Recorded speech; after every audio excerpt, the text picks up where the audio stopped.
خساير بملايين الدولارات. مين اللي بيحرق في مصر وإيه السبب وراء الحرائق المتكررة؟ يا جماعة الخير، الموضوع بقى يقلق بجد. كل يوم بنسمع عن حريقة هنا وحريقة هناك، خساير بالملايين، وأحيانا للأسف بنشوف أرواح بتروح. الموضوع مش مجرد خبر عابر.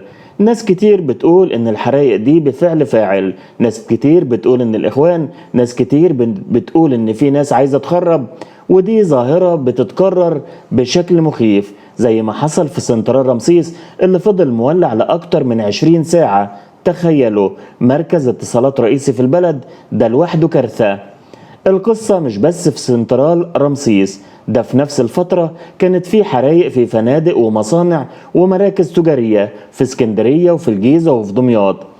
أرقامنا الرسمية بتقول إن في 2024 بس حصل أكتر من 46 ألف حريق، يعني 129 حريق في اليوم الواحد، وده اتسبب في وفاة 232 بني آدم في 2024 بس.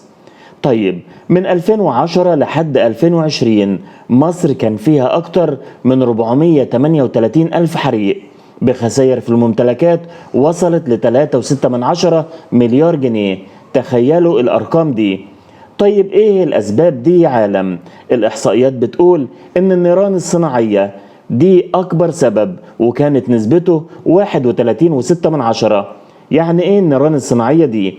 يعني ممكن تكون سيجارة مرمية، عود كبريت، أو حتى ألعاب نارية، وبيجي على طول بعدها موضوع الماس الكهربائي بنسبة 18%. وده منطقي جدا، خصوصا مع استخدام أجهزة كهربائية كتيرة وجودة بعضها اللي بتكون تعبانة أو متقلدة، وكمان الأسلاك المقلدة.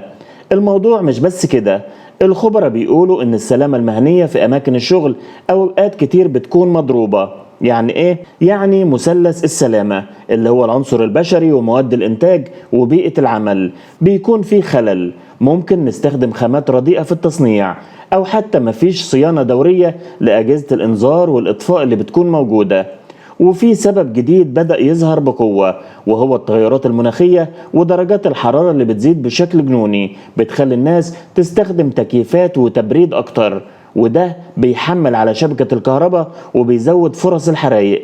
ده غير ان كتر الخرسانة وقلة المساحات الخضراء في المدن بتخلي الحرارة محبوسة اكتر، ودي اسمها الجزيرة الحرارية الحضرية.